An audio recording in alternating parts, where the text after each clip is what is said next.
Welcome back, everybody. It's Monday, September the 6th. I thought I'd bring you back in. I was able to finish mortaring the bottom of the kiln, and I did reassemble it. So now what we have to do is we still have the inside chimney to address. As I mentioned before, in the move, even the chimney itself was disturbed. Some of the bricks fell out. So I need to go ahead and remortar those in before I can do a firing.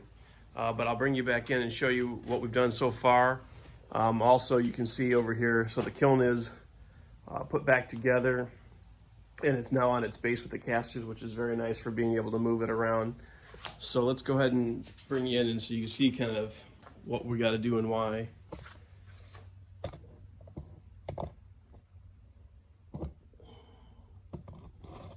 So as you can see here, the top half of the chimney is gone, and even these bottom bricks right here are not looking so good. So I hate to disturb this even more, but I think I probably am going to have to pull these bricks out in order to get them attached properly. Boy, they're really in there though, which is good. I guess that means that it was a good job of mortaring them in last time. Looks like these actually are loose with each other too. There we go, starting to give. There we go. So that one's out. And before I go to mortaring, I will vacuum everything off, get all the bugs and spiders and whatever else may be there. I'm just going to be real gentle and rocking this back and forth so as not to damage it more than necessary. I'm not sure if I will have to take some of this mortar off of these bricks. Wow, it's really stuck to the side here.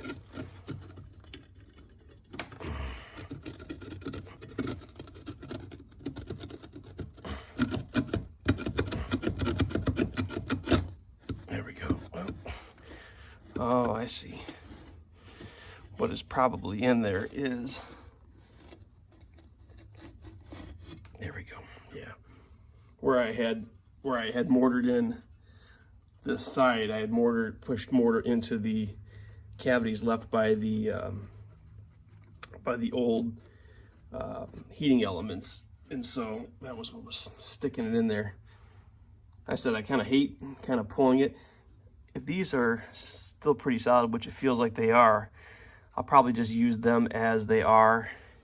Maybe put a light layer over them to reheat and strengthen it. And it'll also give me a good reference as to where to start from again. But yeah, I don't want to, I said I didn't want to have these kind of already be a little wonky and then just try to fix them in place where they still might be weak. I'd rather maybe even pull some, I don't know if I'm going to be able to pull this mortar off it. We'll have to kind of see as we go. But anyway, I just wanted to show you kind of where we're starting from. Fortunately, it looks like around the base, the mortar job that I had done around the base, even though maybe some of the pieces are a little loose, for the most part, they appear that they did not cause sufficient damage where I'm going to have to do a lot of remortaring around the base, which is really good. It looks like I have a pretty good tight fit around there. So I'm actually really happy about that. I don't really got to do a lot of repairing to the bottom of the kiln. I was also nervous with, let me take a second here and move the camera. I was a little bit concerned again with all this mortaring that I did. Maybe I would have some gaps around the base, but it looks pretty tight to me. I don't think I'm going to worry about it. I think I'm going to leave it as is. But I'm going to go ahead now and I'm going to vacuum out all the little chunks and start figuring out what I need to do to mortar in the chimney once again. So I'll bring you back in as we go. Okay, so not to get too dainty about this, I basically knocked off any of the pieces of the mortar that were making it hard for me to fit. And I know it's kind of a mess, and I'm not really again a bricklayer, but I'm gonna just kind of glob on this mortar and get these bricks set back in the chimney again, the best that I can. So, all right. So I'm wetting down the bricks a little bit, and I got the mortar mixed up, and I'm just kind of loosely setting these bricks and getting them put back into place as fast as I can here. Again, these bricks do not allow much in the way of dry time before it's really hard to work with this stuff. Matter of fact, the mortar that I already mixed up is already kind of set up, but even if I can just get these things, you know, pretty much loosely in place, and then I can go back over it later and kind of pretty up the mortar work or seal up any spots. I just want to get the bricks where they need to go. And I said, unfortunately, I don't have brand new bricks, so I gotta put the old ones in there, and I don't know how well they're gonna really fit. I'm just gonna fit them as best I can.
Sorry if the camera works not the best. Again, I'm just trying to get this done as quickly as I can.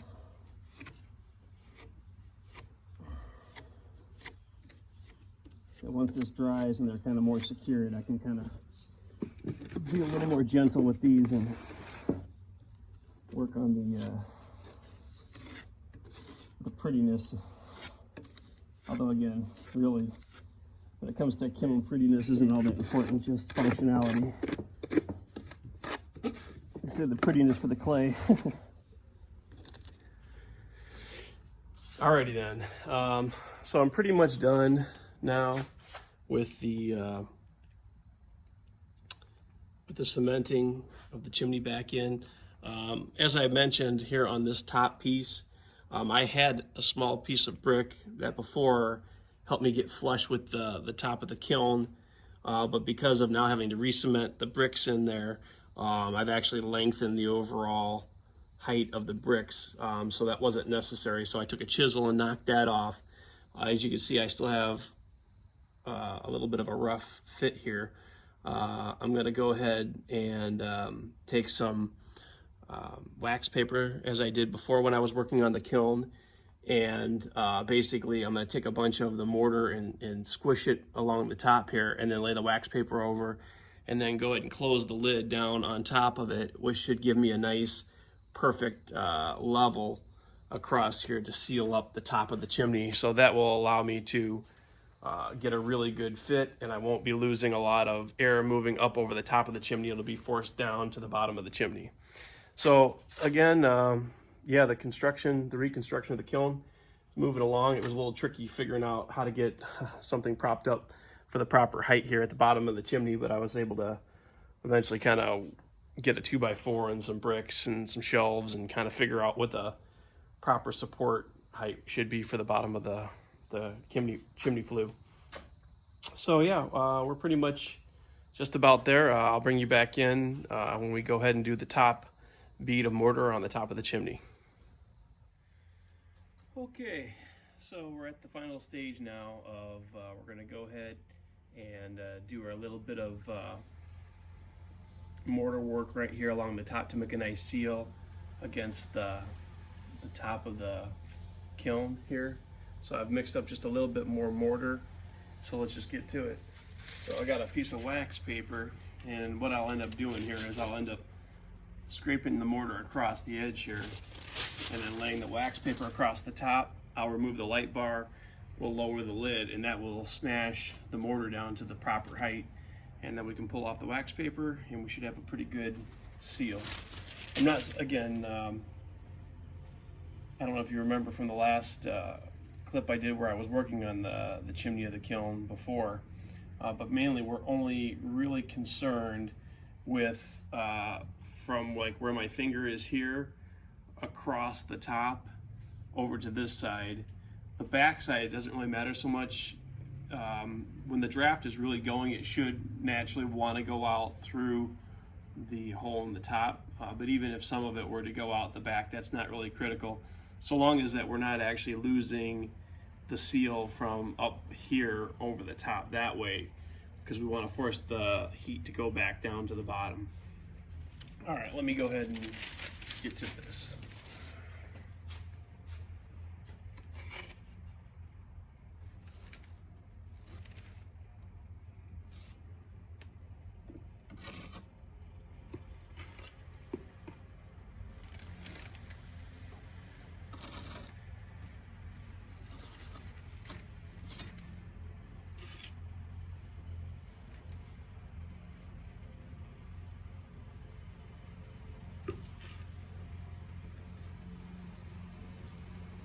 And again, we want to do this fairly quickly because again, we're losing moisture as we speak. But again, it's very important that we get enough on here to reach the top where the seal is going to be.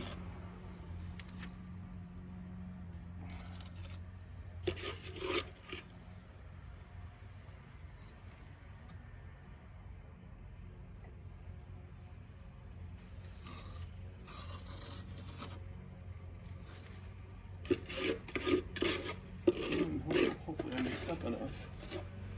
It's gonna be close.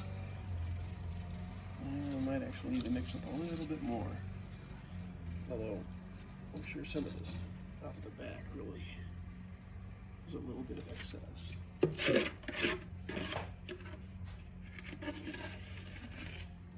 Maybe wide enough. This is kind of a low spot right here that we want to make sure. Again, it doesn't have to look pretty, it just has to make that seal. So the big thing is to make sure that we have it built up high enough.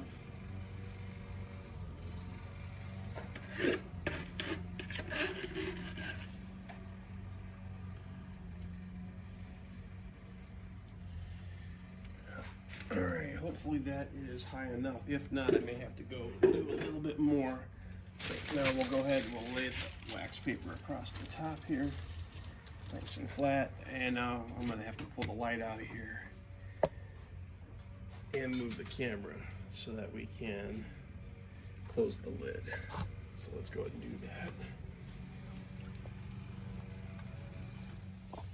And it's time to see how we did.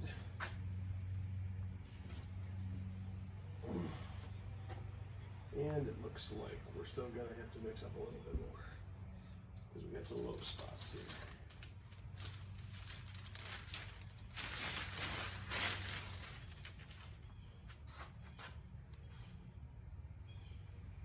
So we're good right all on here, but up into here, and up here, we still need some more. So let me go ahead and mix a little bit more. Okay, I'll go ahead and stick the light back in there for a minute so it's easier to see what I'm doing.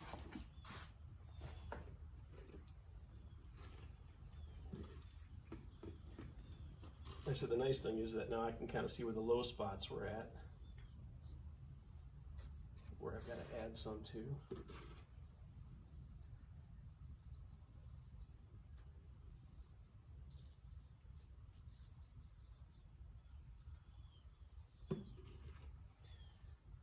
Hopefully it'll set up enough to stay up there. It's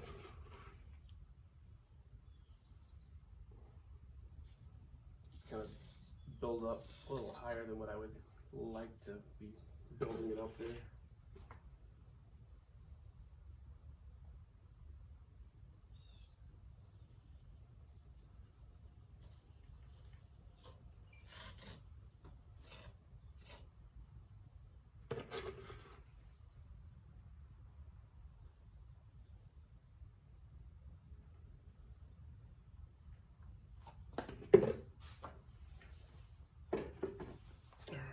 This again.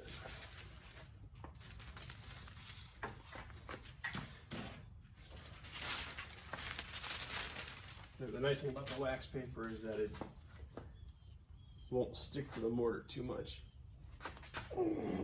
Okay.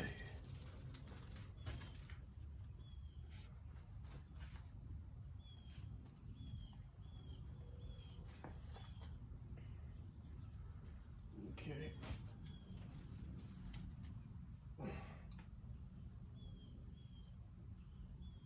Nice and gentle.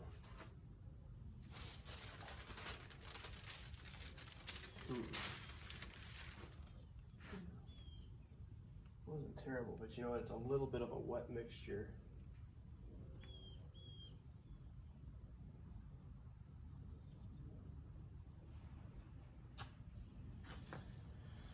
Might have mixed that a little too much on the thin side.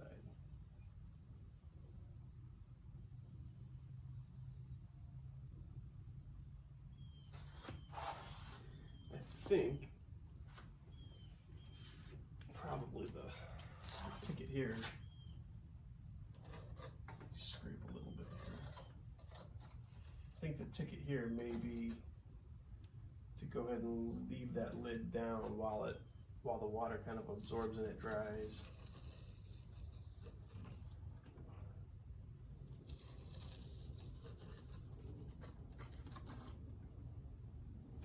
So I thought I had a pretty good mixture here.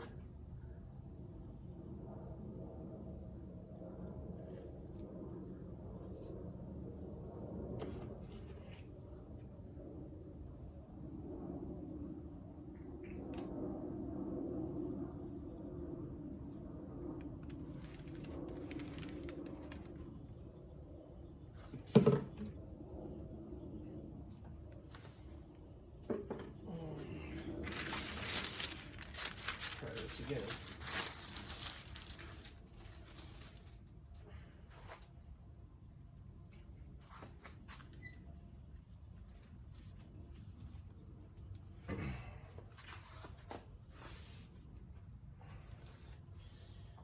Again, we'll let that dry for a little bit, soak some of the water out of it, and then after that, I can always, before it really dries, I can run my knife blade along the edge of it and kind of trim off whatever's kind of squished out. Okay, so bring you in on the final result here. I went ahead, as you can see, the dark gray. I've completed making the seal for the top of the chimney. So it was kind of difficult a little bit too. I mixed my mortar maybe a little bit too thin at first, and so it was kind of sagging. It didn't really have enough structure. And again, you're looking at that. I probably had to build it up almost, I don't know, over an inch, maybe an inch and a quarter of mortar. So to get it to stand up, to close the lid on top of it wasn't easy. And then it kind of built up too much, and the lid wasn't squashing it all the way down. It was actually picking the back of the lid up.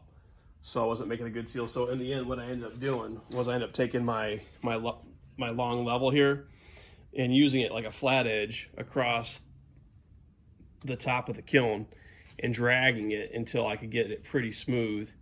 And as you can see, there with the level on top of it. There's not really much of a gap now, so the lid should make a pretty good seal on the top of that. So again, that's pretty much, the kiln is pretty much good to go. I got to vacuum up all the crumbs out of the bottom of it, and then it really should be good to do our next firing. So thank you for joining me. If you enjoyed the videos, please click on the subscribe link, and until I see you next time, don't be afraid to get your hands dirty. I'll see you.